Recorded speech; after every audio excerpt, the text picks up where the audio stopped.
Before we get into today's show, let me tell you about HubSpot. If you're hustling in the trenches to build a business or bootstrapping one of your own, let's talk about an AI-powered tool that can lighten up your workload a bit. HubSpot's Campaign Assistant is a game changer for creating marketing campaigns at scale. It quickly turns your key selling points into a cohesive pitch, which helps you deliver knockout emails, ads, and landing pages in minutes. So let Campaign Assistant take care of the campaigns so you can get back to growing your business. Work smarter, not harder at HubSpot.com/campaign-assistant. Good morning, everyone. It's Wednesday, July 5th. I'm Mark Dent, and you're listening to the Hustle Daily Show.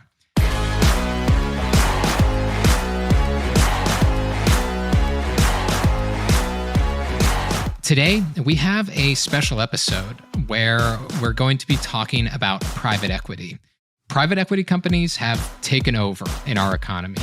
Hertz, Payless Shoe Source, even the prison services business. All those have at one point been owned by private equity or are still owned by private equity. So what exactly is private equity? An author named Brendan Ballou has just written a book called Plunder, Private Equity's Plan to Pillage America. I sat down with Brendan for an interview. So, without further ado, here is my conversation with Brendan Ballou. Brendan, so what is private equity exactly, and what's its impact on the American economy? I should obviously preface this by saying that I'm here in a personal capacity and not on behalf of my employer. Basically, private equity firms take a little bit of their own money, some borrowed money, and some investor money, and then try to buy up companies. They make operational and financial changes to the companies with the aims of selling them for a profit a few years later. So it's a very simple business model, but for various reasons we can discuss, it often leads to bad outcomes for the actual companies that are bought, the consumers who use those companies, and the people that work for them. And it's all over. I mean, we're talking healthcare, nursing homes, retail, everything, basically. Absolutely. If you go to the store and buy pet food, if you go to an OBGYN clinic, if you go to the emergency room or go to prison, if you even pour out water in your faucet in some localities, you are indirectly supporting a private equity firm. PE firms spent about $1 trillion on acquisitions last year. And just for context, the entire US GDP is about $25 trillion. So it's a big chunk of change. When we go to the grocery store, unless you're really into the weeds, we don't know probably that private equity firms are involved with some of this stuff we're buying. You know, BlackRock, we hear names like that, and we just kind of think finance generally. You've got a sophisticated listener audience, so, they're probably familiar with firms like Blackstone and Carlyle and KKR. And, the exact order of those may change, but if you consider them with their portfolio companies, they would be the third, fourth, and fifth largest employers in America, right behind Walmart and Amazon. But private equity firms are not exactly like hedge funds. They're not exactly like investment banks. How is that different than what like a hedge fund does? It's a great question because there's not a strict legal difference between a hedge fund and a private equity firm.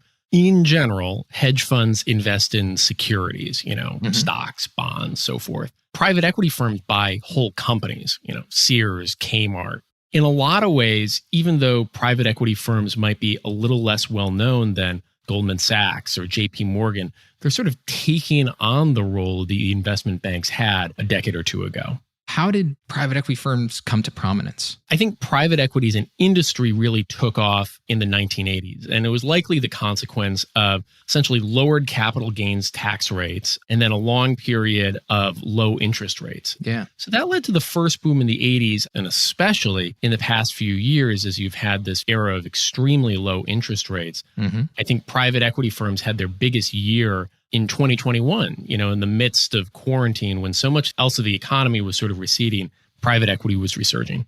You mentioned that private equity can often lead to negative outcomes for the companies they purchase, for the customers of those companies. What are some of those outcomes? So just to give a couple of statistics, when private equity firms got involved in the nursing home industry, they were responsible for an estimated, according to one study, 20,000 premature deaths over a 15-year period. When private equity firms got involved in the retail industry, they were responsible for an estimated, according to one study, 600,000 job losses over a decade at a period when the industry was actually growing. These are very diverse industries, yet private equity seems to have bad consequences across them oftentimes. And I think that really comes down to three issues. One is that private equity firms tend to invest just for the short term. They're looking at holding the companies they buy for 3 or 5 or 7 years often. The second is that private equity firms often tend to load up the companies they buy with a lot of debt and extract a lot of fees. And then the third thing, and this is the part that's really interesting to me as a lawyer, is that private equity firms often are able to insulate themselves from liability for the consequences of their actions and the actions of their portfolio companies. And so when you combine all those characteristics, sort of short-term thinking, a lot of debt and fees, and insulation from liability, it creates incentives that I think have bad consequences often across industries. Shopko, they were purchased by Sun Capital with borrowed money. And then even though they were the ones who were purchased, Shopko had to pay back the debt rather than Sun Capital, which made the purchase. How does that happen? Why do companies agree to that? And how does that whole process work? The private equity firm Sun Capital bought up Shopko, I believe in 2006 or 2007, with borrowed money, and then executed a couple of fairly standard tactics. One is called a sale leaseback. So they required Shopko to sell its real estate for its stores and then lease it back. And that gives Shopko and Sun Capital a quick hit of cash, but it means now that Shopko essentially has an indefinite responsibility for paying for stores that it used to own, and it doesn't have assets that it can borrow against in the future if times, prove poor. It also required transaction fees and management fees. These management fees were essentially money that Shopko had to pay for the privilege of being owned by Sun Capital. Why would Shopko or any other company do this? Because, as you said, there's sort of a strange alchemy that goes on when private equity firms buy up businesses. They do it with a lot of debt, but it's debt that the bought business needs to pay, not the private equity firm. What happened to Shopko? And is it something similar that often happens to companies that are purchased by private equity firms? Well, so ultimately, Shopko went bankrupt and essentially doesn't exist anymore. One of the really interesting things that Sun Capital and other private equity firms have been able to do is actually hold on to the companies they buy in bankruptcy by sort of a complicated process where they both own the company and lend the company money.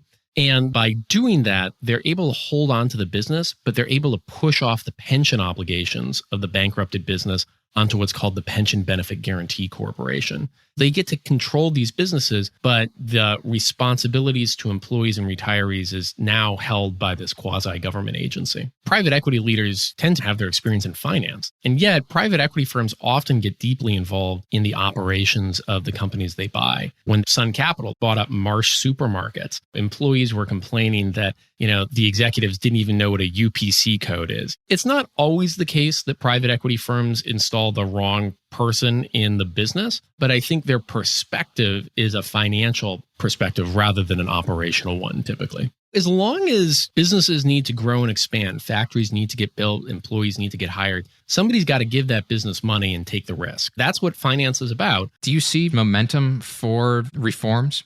Yeah, absolutely. I have to say, I think there are really important and successful movements going on about fixing some of these problems in specific industries. In nursing homes, there's rulemaking going on to finally establish national minimum staffing criteria and improve transparency on who actually owns specific nursing homes. I think we're seeing activists, organizers, ordinary people really have success on specific industries, and we just need to keep doing that. Okay. Well, I think we should leave it on that. Brendan, thank you so much for coming on.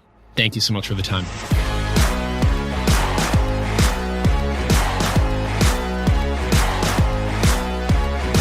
All right, that's going to do it for us today. Thanks again to Brendan Ballou, the author of Plunder, Private Equity's Plan to Pillage America. It's available just about anywhere you would want to go look for books. And if you want to listen to our full conversation, you can tune in this Sunday for a special edition episode where Brendan and I talk a lot more about private equity. We're a proud part of the HubSpot Podcast Network. Our editor today is Robert Hartwig, and our executive producer is Darren Clarke. We've got a lot more tech and business coverage in our newsletter. So if you're not subscribed, go get signed up at thehustle.co/email. We'll see you tomorrow.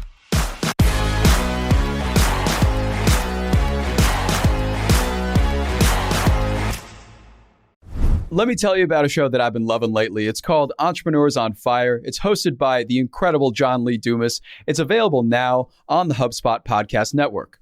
Entrepreneurs on Fire stokes inspiration and shares strategies to fire up your entrepreneurial journey and create the life that you've always dreamed of. I'm a big fan of this podcast. It has energy, it has value, and it's all about learning about entrepreneurship. I was just listening to an episode the other day. JLD interviewed Jay Rogers, who was such a wealth of information. He kind of went into how entrepreneurship chooses you. You don't necessarily choose it, and that failure only happens when you stop trying to win. A lot of gems in this one, so I highly recommend checking out that particular episode along with the rest. So go listen to Entrepreneurs on Fire wherever you get your podcasts. Hey guys, if you listen to the Hustle Daily Show on Google Podcasts, we want to let you know that the option will no longer be available pretty soon. Google is sunsetting its podcast app sometime in early 2024 in favor of YouTube Music, and we want to give you a heads up before it's too late since that time's almost here. The Hustle Daily Show is available everywhere and anywhere that you listen to podcasts like Apple Podcasts and Spotify. If you're using YouTube Music, we are there as well. If you're an Android fan, there are plenty of apps like Overcast, Pocket Casts, Player FM, and more. So just search for us wherever you decide to listen to your favorite podcasts.